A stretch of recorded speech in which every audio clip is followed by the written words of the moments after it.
My family cast me aside when I was 18, leaving me to fend for myself. Never in my wildest dreams did I imagine crossing paths with them again. But fate has a way of orchestrating the unexpected. At an extravagant wedding, surrounded by the very people who once deemed me worthless, I found myself standing face to face with my past. The moment their eyes landed on me, the disdain was undeniable. My mother's lips curled into a sneer.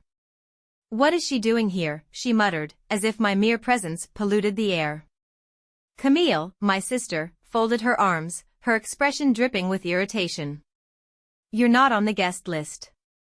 Her fiancé, who had been poised to order me out, suddenly hesitated.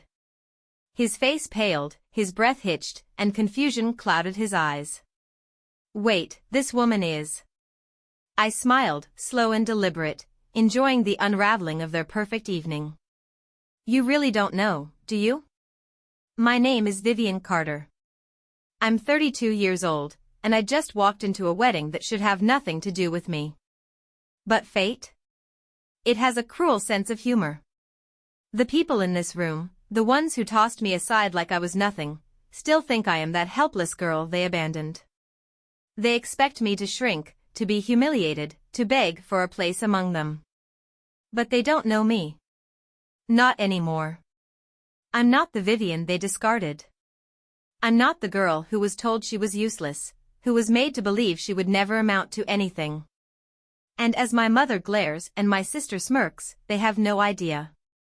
No idea that the woman they just dismissed is about to turn their perfect little world on its head. The grand ballroom drips with wealth. Crystal chandeliers bathe the room in golden light, silk tablecloths drape over meticulously arranged tables, and polished silverware reflects the glow of flickering candles. Champagne flutes clink, laughter hums through the air, everything about this night screams power and prestige. A place for the privileged. A place where people like me, the forgotten, the discarded, aren't meant to exist. And yet, here I am. They thought time would erase me. That after 14 years, I'd disappear, nothing more than a stain on their past. Perhaps, in their minds, I ceased to exist the moment they shut the door on me. But as I stand in the heart of their carefully curated celebration, wrapped in an elegant black gown that flatters every inch of me, my hair swept into a flawless updo, I know one thing for certain. They weren't expecting this. And that?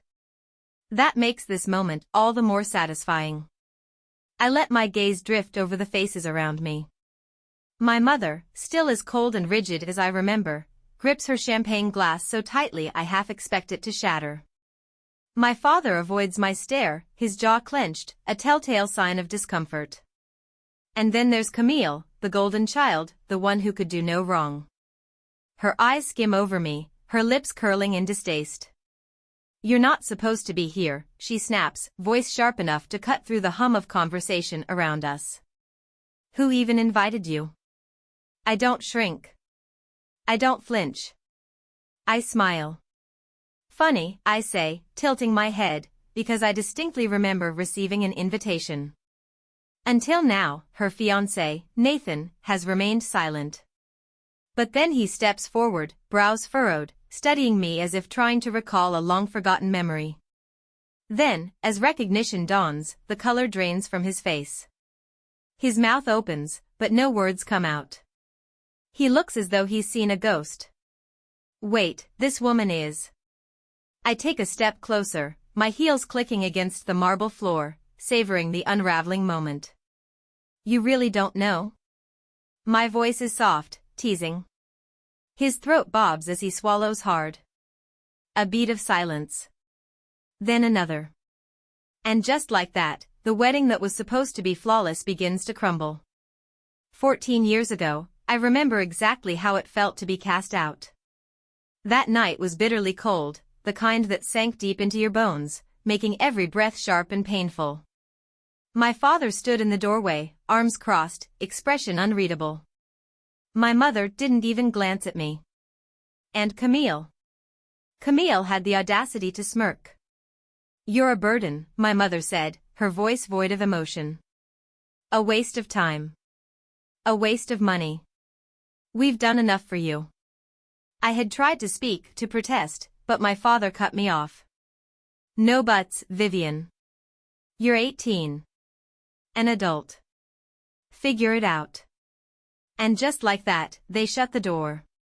Not just on me. On my entire existence. I remember standing there, the frost biting at my skin, my breath visible in the freezing night air. No home. No money. No safety net. Just the clothes on my back and the weight of their words echoing in my ears. And now, standing here, back in their world but no longer at their mercy, I know one thing. They made a mistake. Because I did figure it out. And tonight? Tonight, they're about to find out exactly what that means. They didn't just abandon me. They erased me. As if I never existed. And they never once looked back. Present day. Back at the wedding. But I looked back, not out of nostalgia, not out of weakness, but to make sure that if our paths ever crossed again, I'd be the one standing tall. And now, as I watch the flicker of unease settle into their features, I know the moment has arrived. My mother shifts in place, suddenly restless. Camille's grip tightens around her champagne flute, her knuckles paling.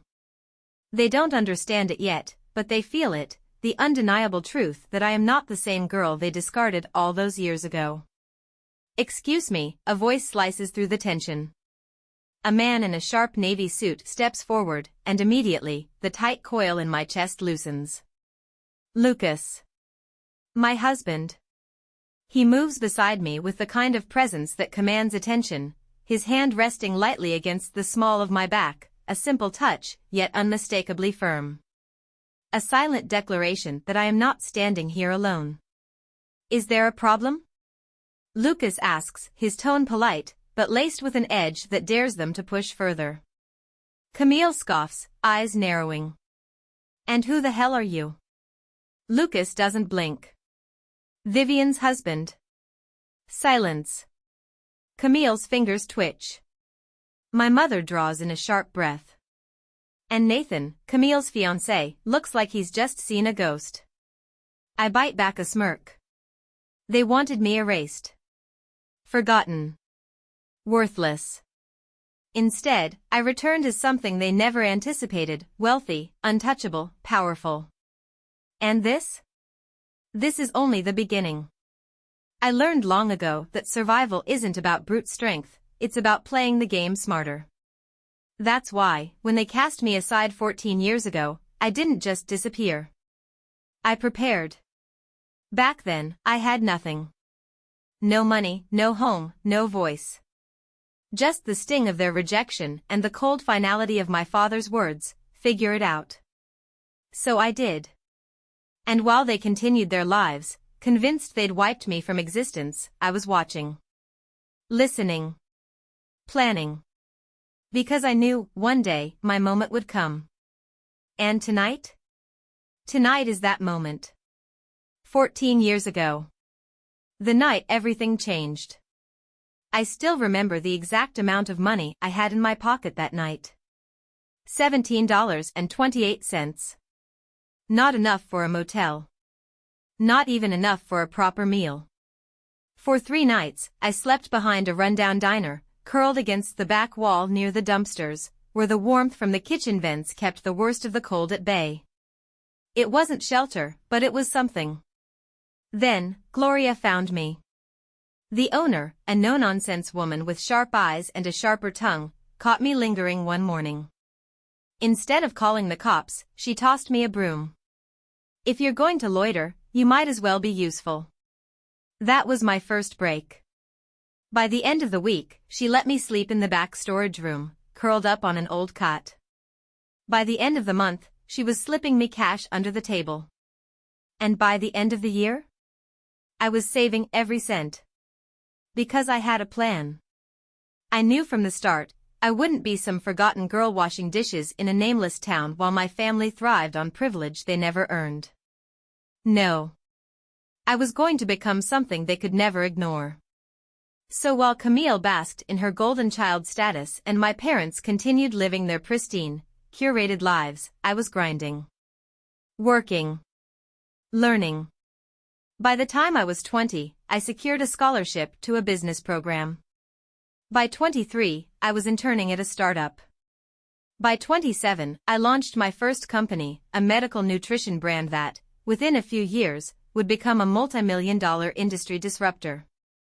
They never knew. Because I never told them. Because they didn't deserve to know. Back to the present. Even now, as I stand in this gilded wedding hall, I feel the weight of their scrutiny. My mother watches me with the same cold calculation she always has, searching for cracks, for weaknesses. Camille smirks, convinced that whatever success I claim must be some lucky fluke. And then there's Nathan. Camille's fiancé. He hasn't spoken since I arrived. But I've seen that look before, recognition. Fear. Guilt. Interesting. Lucas leans in slightly, his voice low, meant only for me. Vivian, he murmurs, are you sure you want to do this? I glance up at him, at the only person in this room who truly sees me, who knows exactly what I'm capable of. His dark eyes flick between me and Camille's family, already sensing the unraveling tension. I smile. A slow, knowing smile. Oh, I'm sure. Camille rolls her eyes, scoffing. You expect us to believe you're some kind of success story? Please. You couldn't even finish college. I tilt my head, amusement flickering across my features. Oh. Is that what they told you? For just a fraction of a second, her expression falters. But then, she recovers, straightening her shoulders. I don't need to listen to your lies. I'm the one who went to medical school. I'm the one who dropped out, I correct her, my voice steady, deliberate. The room goes still. Camille's expression freezes, just for a breath, just for a flicker of a moment, before she catches herself. Her face twists into something defensive. What are you talking about? She snaps. I take a step forward, my heels clicking against the marble floor, slow and deliberate. The guests are watching now, sensing the shift in the air, sensing the tiny fractures forming in Camille's perfect image. You never finished, I say softly. You never even got close. Her nostrils flare. That's not. Oh, but it is. Reaching into my clutch, I pull out a single sheet of paper, neatly folded. And just like that, the cracks begin to shatter. With deliberate care, I unfold the paper and hold it up just enough for those nearest to see. Camille's academic record, undeniable proof, printed in black and white, that she failed out of her program 3 years ago. The color drains from her face. Nathan turns to her, his expression a mixture of confusion and something far more dangerous as betrayal. What is this? His voice is low, strained. Camille's reaction is instant. It's fake, she hisses, her voice rising just slightly, her composure cracking. She's lying. I don't need to argue. I don't need to convince anyone. Because deep down, I know the truth. And more importantly, so does Nathan. He doesn't deny it. He doesn't rush to defend her. Instead, he just stares at the paper, his jaw tightening, realization settling over him like a slow-moving storm. Then, my mother steps forward, her voice clipped and sharp. You've always been a spiteful child, Vivian. You'd ruin your sister's wedding just to get even. I meet her gaze head-on, a slow smile curving my lips. Oh, I'm just getting started. The tension in the air sharpens. The room stills. Since we're talking about ruined lives, I continue, why don't we discuss the financial fraud case being built against the Carter Family Clinic? Silence. Absolute, deafening silence. I watch the weight of my words crash over them, one by one. My father stiffens. My mother's lips press into a thin line. What? His voice is quieter now, no longer filled with the usual authority he wields so effortlessly. What are you talking about? I tilt my head, feigning mild disappointment. Oh, you really didn't think I knew? I let out a soft, humorless chuckle, shaking my head. You should have been more careful, Dad. Embezzlement. Insurance fraud. Falsified patient records. All the little crimes they convinced themselves would never catch up to them. I step forward, lowering my voice so only he can hear. You really thought no one would find out? His face turns a shade paler than the table linens. And there it is. This moment. The one I've been waiting for. For years, I held on to these pieces of evidence, biding my time. Not out of bitterness. Not out of spite. But because they taught me to. When you've spent your whole life being ignored, underestimated, and discarded, you learn to be patient. You learn to gather ammunition, to sharpen your blades in silence. So that when the time comes, you don't just fight back. You burn everything they built to the ground. And tonight, I am the reckoning they never saw coming. The air crackles with tension, the weight of my presence pressing down on them. Camille is frozen, her perfectly constructed world beginning to buckle. My father clenches his fists at his sides. My mother looks at me not with regret, not with remorse, but with disdain, as if my very existence offends her more than the truth I've just revealed. And Nathan. He hasn't spoken. His gaze flicks between me and the paper in his hands, his face a shade paler than before. I see it, the flicker of panic, the way his throat moves as he swallows hard, the slight twitch of his fingers. He knows I'm telling the truth.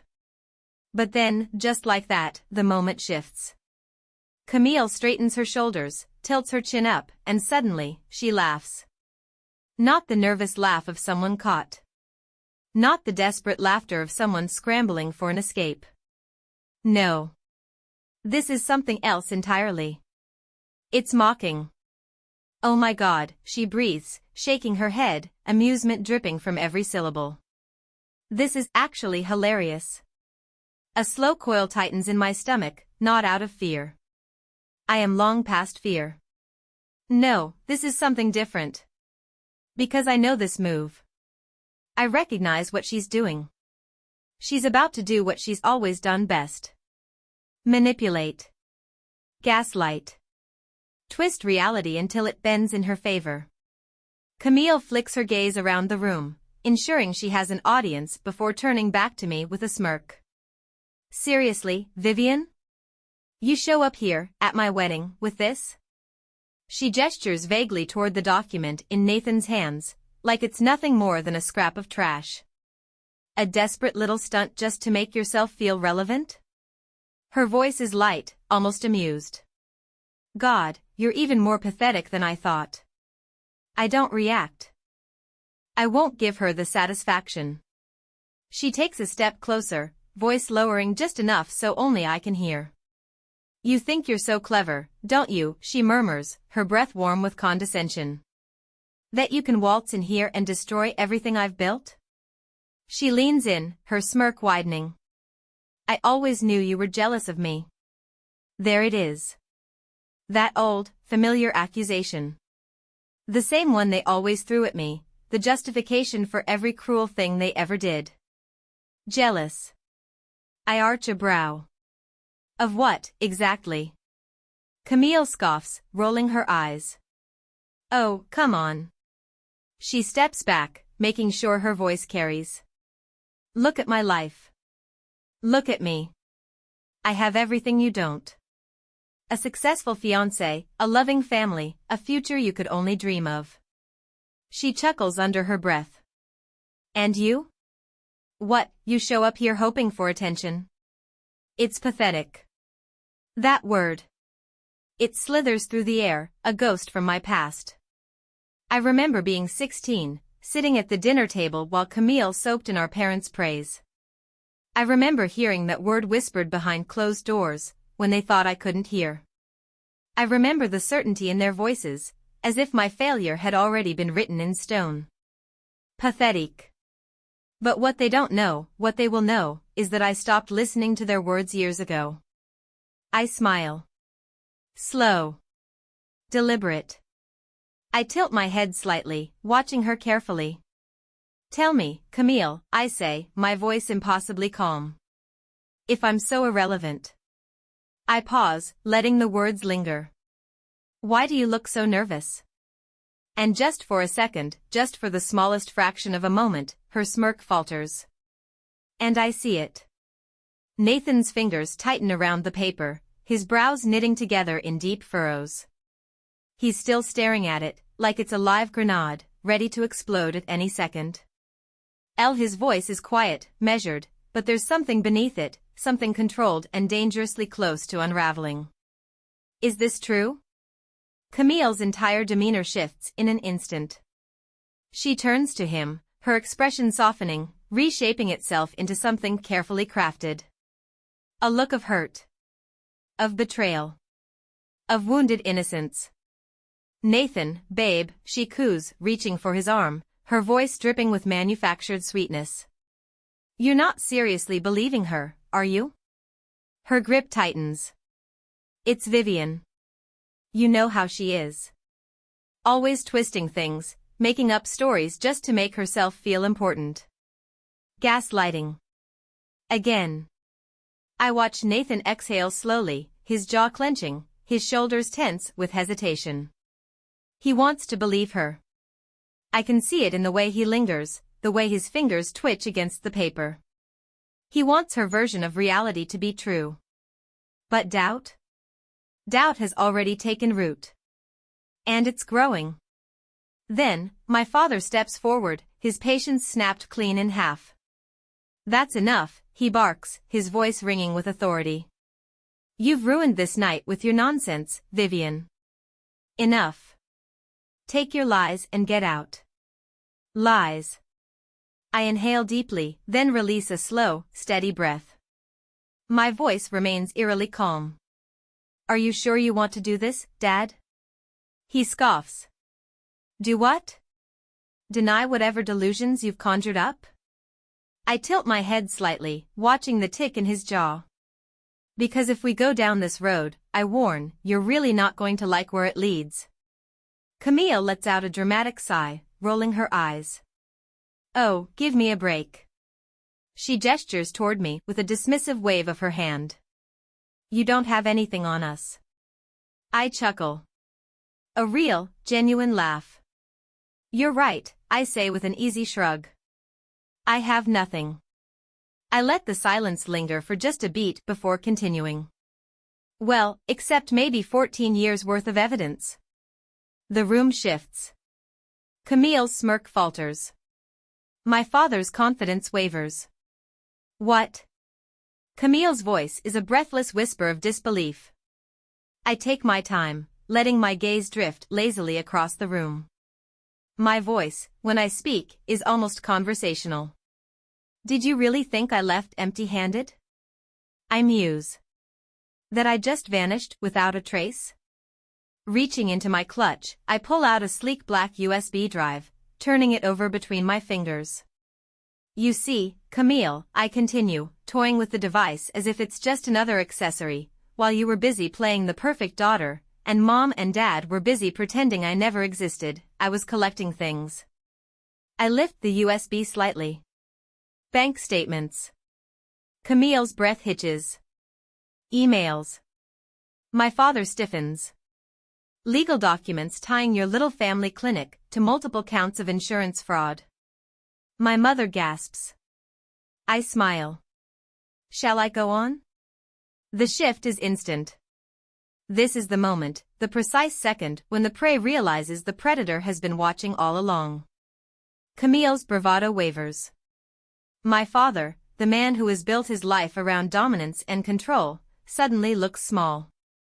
And my mother, the ever-composed, ever-superior matriarch, has lost all pretense of control.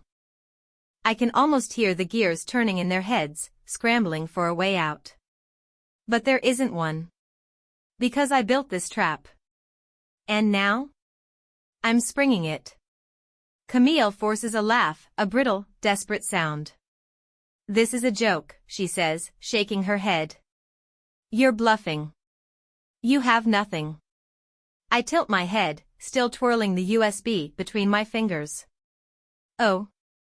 I say smoothly, my voice laced with amusement. Are you sure you want to bet your entire future on that? Nathan, who has been unsettlingly silent until now, suddenly snatches the USB from my hand. His movements are frantic, his fingers curling around the device like he can physically erase its contents. What the hell is this? He demands, his glare now fixed on Camille. Camille panics. I see it, the flicker of desperation in her eyes, the way her hands shake ever so slightly. Don't listen to her, she stammers. She's lying. She's always been jealous of me, Nathan. She just wants to ruin our wedding. I cross my arms, watching the scene unfold like a director witnessing the climax of a perfectly executed script. Go ahead, I say coolly, nodding toward the drive in his hand. Plug it in. See for yourself. Nathan hesitates. Because he knows. He already knows. Camille has been lying to him. But now? Now he has proof. His face hardens. Without another word, he strides toward the DJ booth, yanking his laptop from behind the sound system. Camille loses it. Nathan, stop, she shrieks, lunging forward, her voice cracking. But it's too late.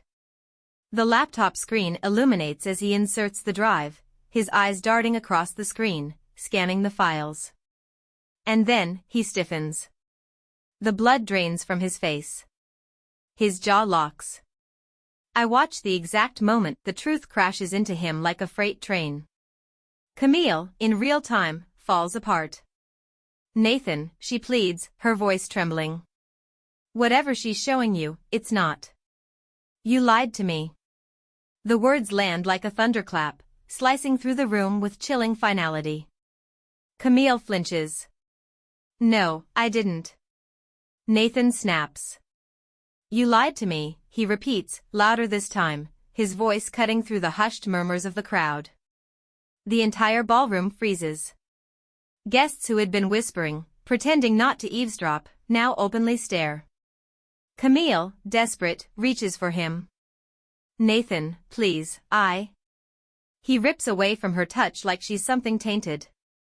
His breathing is ragged, shoulders heaving as he scrolls through the years of falsified documents, the blatant insurance fraud, and the undeniable proof that Camille never even came close to finishing medical school. And just like that, the perfect wedding is over. My father steps forward, panic flickering in his eyes. Nathan, listen. Shut the hell up. The words cut through the air like a blade. For the first time in his life, my father, the arrogant, domineering patriarch, freezes.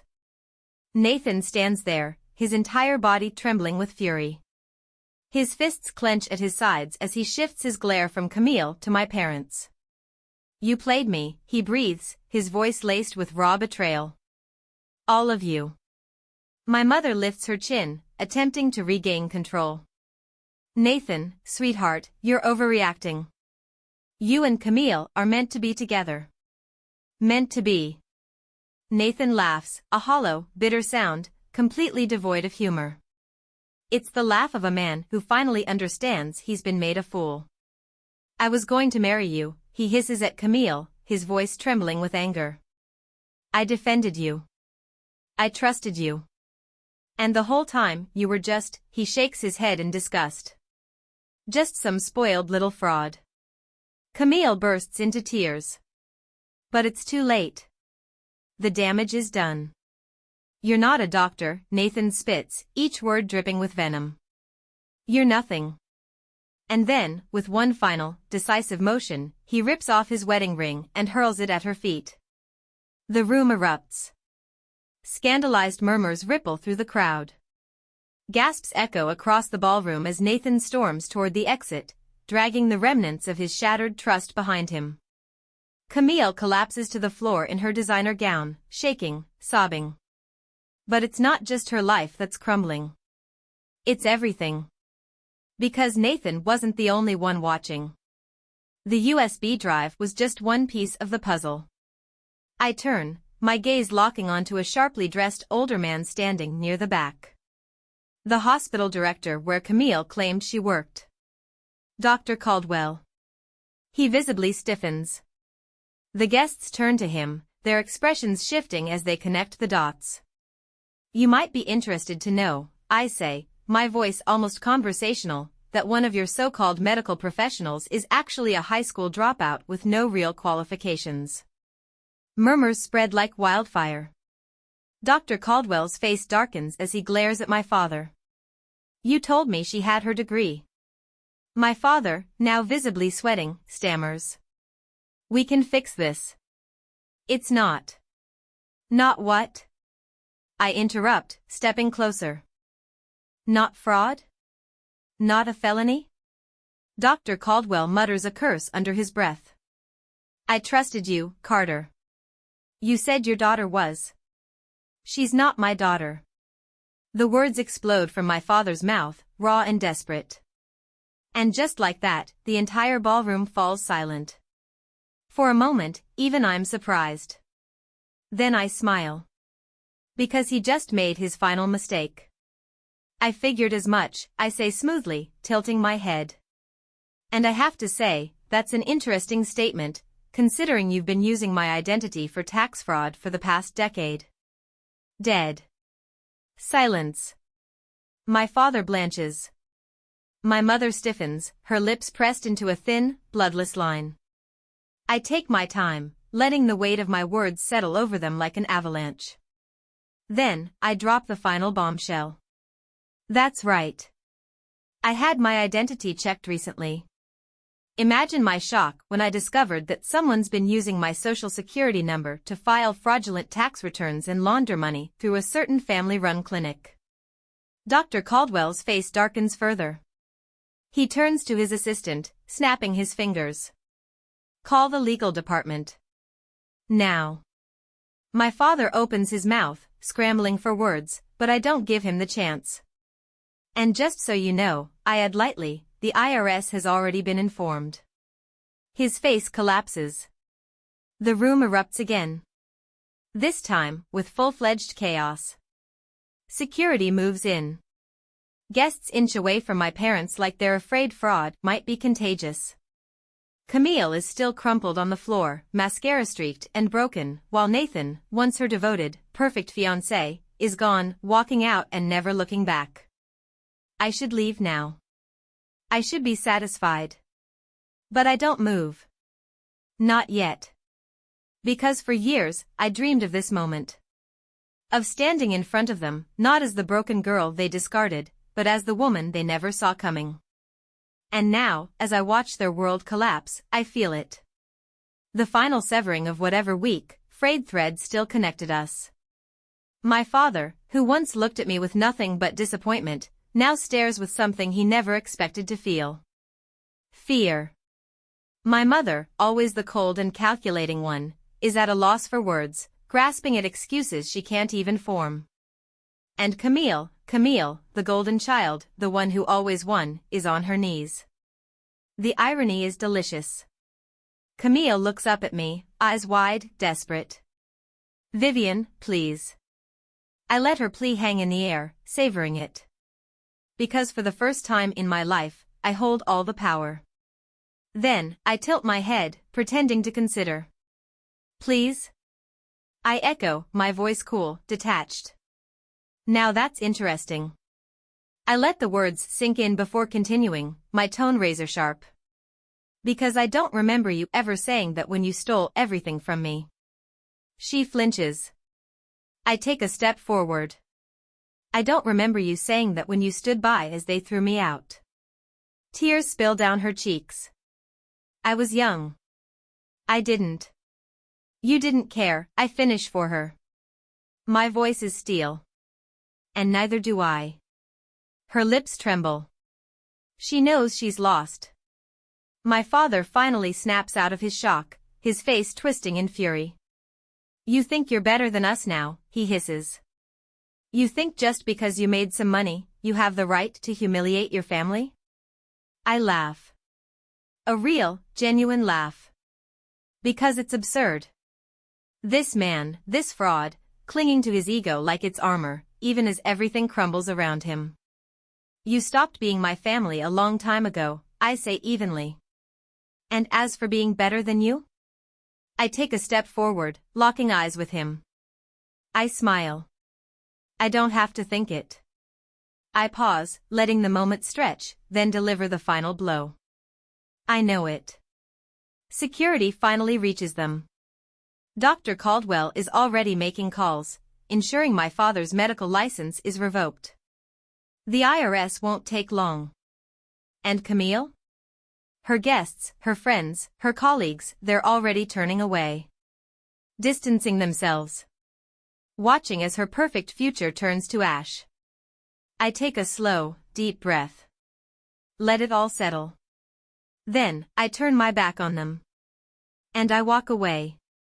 Past the discarded engagement ring glinting on the floor. Past the stunned onlookers. Past the wreckage of a life I once wanted to belong to. Lucas is waiting for me by the doors. He doesn't ask if I'm okay. He doesn't need to. He just knows. His fingers brush against mine, a quiet anchor, a silent promise. I squeeze his hand. And then we leave. Outside, the night is cool, crisp. The city hums around us, unaware of the wreckage we just left behind. Lucas glances at me, one brow slightly raised. So, he drawls, cake? I blink, then laugh.